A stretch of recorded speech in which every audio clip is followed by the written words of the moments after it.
We are here because Patrick Kelly was one of two police officers who was not trained, was not aware of crisis intervention techniques, failed to de-escalate, and when Hector Hernandez was indeed crying out for help, the only response that they knew was to draw their guns and empty out their clips and shoot and kill a man who was actually needing help, crying out for help, did not deserve to die, but indeed he did because of this continuing practice that the city of Chicago has in number one, failing to discipline its police officers, and number two, failing to train on mental health issues.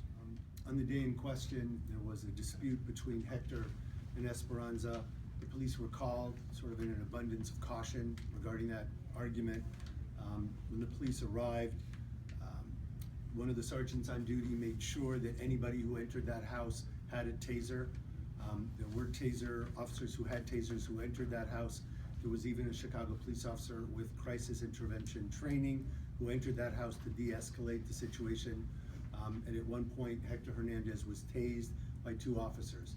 That should have been the end of this situation, and that's how it should have been resolved. Unfortunately, Patrick Kelly was one of the officers who arrived late on that scene, entered the home, and emptied his gun into Hector Hernandez. Despite the fact that he was being tased, despite the fact that the situation was being de-escalated by officers who had the training to do so. Officer Kelly's reaction was simply to shoot Hector Hernandez until he had no more bullets left in his gun.